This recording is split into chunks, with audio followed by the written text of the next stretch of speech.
Hai teman-teman semuanya, perkenalkan nama saya Hengki Yeskia dan di sini saya akan memaparkan terkait materi pasar uang dan pasar modal.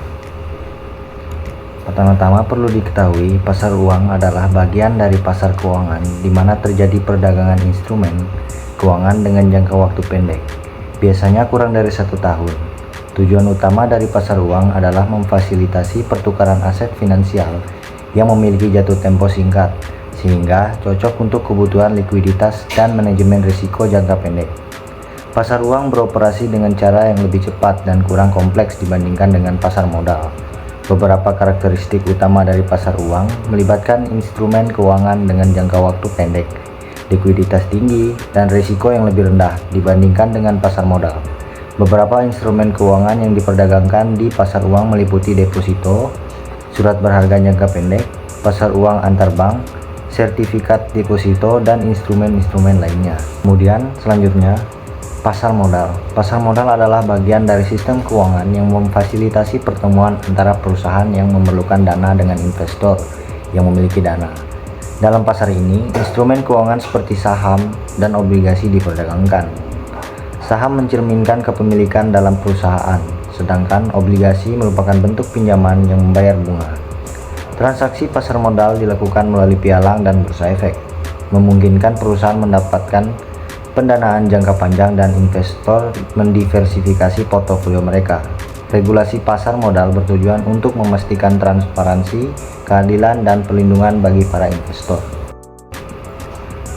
Pasar uang dan pasar modal memiliki perbedaan dalam beberapa aspek penting, seperti jangka waktu, jenis produk, risiko, dan faktor otoritas. Ada pula perbedaan antara pasar uang dan pasar modal, yaitu yang pertama jangka waktu.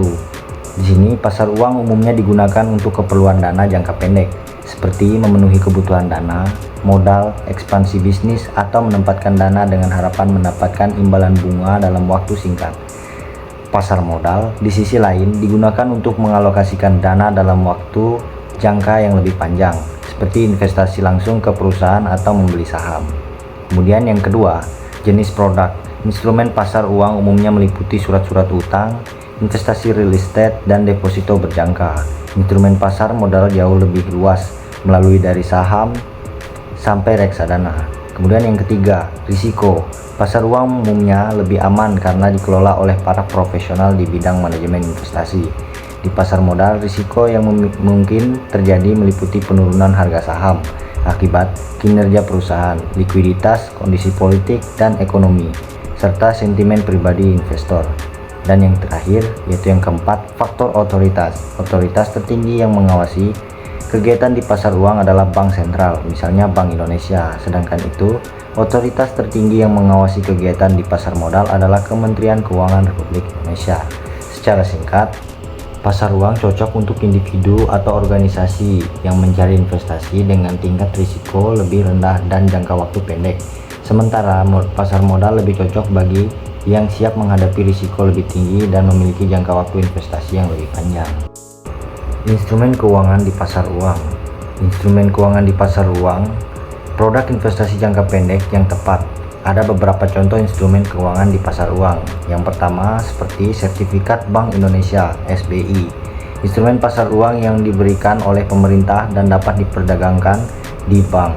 SBI memiliki jangka waktu 1-3 tahun dan memiliki tingkat risiko yang dapat ditoleransi. Kemudian, ada surat utang. Surat utang adalah produk investasi jangka pendek yang diberikan oleh bank. Instrumen ini memiliki jangka waktu yang bervariasi, mulai dari 1 bulan hingga 3 tahun. Kemudian ada deposito berjangka. Deposito berjangka adalah produk investasi jangka pendek yang ditawarkan oleh bank. Instrumen ini memiliki jangka waktu yang bervariasi, mulai dari 1 bulan hingga 2 tahun. Dan yang terakhir ada investasi real estate. Investasi real estate melibatkan perusahaan investasi yang membangun properti seperti rumah, perkantoran, atau tanah. Instrumen ini memiliki jangka waktu investasi yang lebih panjang daripada uang lainnya. Pasar uang merupakan sarana investasi jangka pendek yang tepat bagi investor pemula. Instrumen pasar uang umumnya lebih aman karena dikelola oleh para profesional di bidang manajemen investasi dan memiliki risiko yang dapat ditoleransi. Kemudian selanjutnya ada instrumen keuangan di pasar modal, antara lain seperti saham. Saham adalah instrumen kepemilikan dalam suatu perusahaan. Dengan membeli saham, investor menjadi bagian pemilik perusahaan dan berhak atas bagian dari laba perusahaan serta hak suara dalam rapat pemegang saham. Selanjutnya ada obligasi. Obligasi adalah surat utang yang diterbitkan oleh perusahaan atau pemerintah. Pemegang obligasi memiliki klaim atas pembayaran bunga dan pokok obligasi dari penerbit obligasi. Selanjutnya ada reksadana.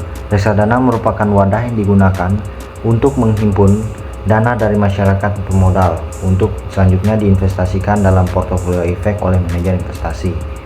Dan kemudian ada exchange traded fund. Exchange traded fund adalah jenis reksadana yang diperdagangkan di bursa efek.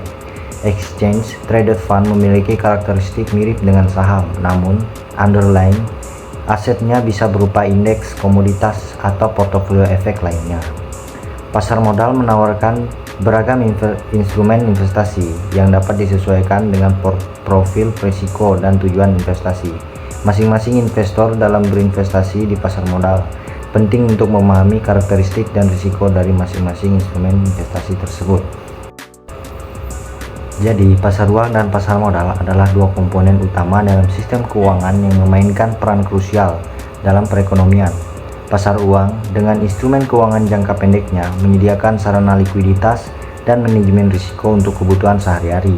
Di sisi lain, pasar modal melalui perdagangan saham, obligasi, dan derivatif memberikan akses perusahaan ke pendanaan jangka panjang dan memberikan peluang investasi kepada para investor. Pasar uang fokus pada jangka waktu pendek, sementara pasar modal lebih berorientasi pada investasi jangka panjang. Keduanya saling melengkapi dan mendukung pertumbuhan ekonomi dengan menyediakan sumber daya keuangan untuk perusahaan dan memberikan peluang investasi yang beragam bagi para pemegang dana. Regulasi yang cermat diperlukan untuk memastikan integritas, transparansi, dan perlindungan bagi para pemangku kepentingan dalam kedua pasar ini. Dengan sinergi antara pasar uang dan pasar modal, sistem keuangan dapat memberikan kontribusi yang signifikan terhadap perkembangan dan kestabilan ekonomi secara keseluruhan. Mungkin itu saja yang dapat saya paparkan terkait materi pasar uang dan pasar modal. Saya Hengki Rizkia. Terima kasih.